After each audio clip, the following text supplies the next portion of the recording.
안녕하세요, 여러분. 오늘은 학습 생태계의 거버넌스와 관리에 대해 이야기해 보려고 합니다. 이 주제는 현대 사회에서 기술 발전과 데이터 활용이 가속화되면서 점점 더 중요해지고 있습니다. 자, 그럼 지금부터 함께 하나씩 살펴보겠습니다. 학습 생태계는 다양한 구성 요소들이 서로 상호작용하며 높은 수준의 의존성을 가지고 작동하는 복잡한 시스템입니다. 예를 들어 인간의 신체가 여러 기관이 각자의 특정 기능을 수행하면서도 협력하여 전체 시스템이 성공적으로 작동하듯이 학습 생태계 역시 다양한 요소들이 조화롭게 결합되어야 합니다. 하지만 중앙 집권적인 관리가 없다면 이러한 생태계는 효과성과 효율성을 극대화하기 어렵습니다. 따라서 중앙 집중식 조율이 필요하지만 그 조율은 어디에서 비롯되어야 할까요? 초기에는 기술 벤더들이 이 역할을 맡는 것이 자연스럽게 보였습니다. 애플, 마이크로소프트, 구글 같은 회사들은 사용자들이 네트워크를 개인화하고 콘텐츠를 제작하며 크로스 플랫폼 경험을 제어할 수 있도록 하여 시장 점유율을 높였습니다. 그러나 대규모 기술 또는 미디어 기업의 학습 생태계의 상호 운용성, 구현 및 운영 과정, 윤리와 규범, 조직 정책을 조율하도록 맡기는 것은 위험할 수 있습니다. 한 벤더에게 중앙 집중식 감독을 맡기면 잠재적으로 비싸고 독점적인 솔루션에 갇힐 위험이 있기 때문입니다.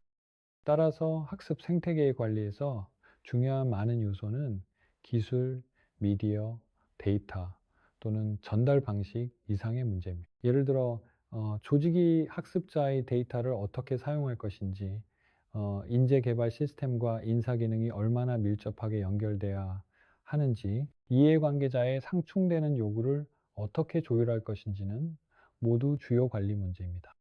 미국의 연방화된 거버넌스 접근법은 학습 생태계 거버넌스를 위한 이상적인 구조라고 할 수 있습니다. 이 접근법은 국가 안에 국가라는 개념으로 이전의 식민지였던 현재의 주들에게 전술적인 문제를 다룰 권한을 부여하는 동시에 중앙정부가 전체 국가에 영향을 미치는 문제에 대해 최고 권력과 감독권을 유지하도록 설계되었습니다. 이러한 연방화 접근법은 학습 생태계 거버넌스에도 적용될 수 있습니다. 거버넌스 구조를 설계하고 구현하는 과정에는 몇 가지 필수적인 단계가 포함됩니다. 첫 번째 단계는 이해관계자를 식별하고 설계자를 선정하는 것입니다. 어떤 단체가 포함될 것인지, 그리고 어떤 단체가 자체적으로 문제를 해결해야 하는지를 결정해야 합니다. 다음으로 단체들이 모여 각자의 요구, 필요, 기대, 그리고 자원을 공유할 기회를 마련해야 합니다. 이러한 이해관계자들이 생태계 거버넌스 구조의 초기 설계자가 됩니다.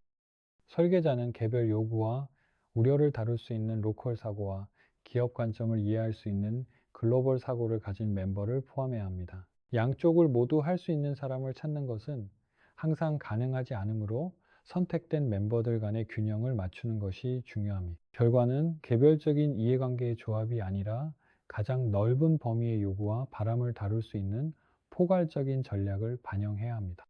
다음으로 논의할 주제의 범위를 고려해야 합니다. 누가 생태계에 가입할지, 구성원 교체는 어떻게 이루어질 것인지, 거버넌스 구조는 어떻게 조직될 것인지 등이 포함됩니다. 또한 중앙 정책을 누가 수립할 것인지, 생태계는 변화를 어떻게 처리할 것인지, 정책을 누가 집행할 것인지, 자원은 누가 제공할 것인지 등의 질문도 논의해야 합니다. 헌장을 작성하는 단계에서는 모든 쟁점이 논의되고 초기 결론이 내려진 후 헌장을 작성해야 합니다. 이 헌장은 사실상 생태계의 헌법으로 생태계가 어떻게 작동할 것인지와 조직 및 사용자 요구에 어떻게 대응할 것인지를 명시합니다. 발표된 헌장은 권한, 의사결정, 자원 배분 프로세스에 대한 공통 이해를 보장하고, 이에 관계자가 불일치를 해결하거나 변화를 요청할 수 있는 절차를 설명합니다. 헌장 조율 단계에서는 다양한 이해 관계자 그룹에 헌장을 제공해 논의하고 피드백을 받을 수 있도록 해야 합니다. 기술 전문가뿐만 아니라 인사 담당자, 조직 기획자, 교육자 및 강사들과도 논의해야 합니다. 이들은 생태계가 효과적으로 학습을 전달할 수 있도록 구축하는 데 중요한 가이드를 제공할 것입니다. 마지막으로 학습자들을 잊지 말아야 합니다. 학습자의 요구와 필요를 염두에 두고 설계, 개발, 배포되어야 합니다. 관리의 민첩성을 내재화하는 단계에서는 모든 이해관계자 커뮤니티가 시스템의 발전 과정에서 지속적으로 인지하고 참여하도록 보장해야 합니다. 이를 위해 관리자는 지원 인구의 요구사항을 식별하고 지속적으로 개선해야 합니다. 민첩성이 핵심이며 이는 관리자가 요구사항에 빠르고 정확하게 대응할 것을 요구합니다.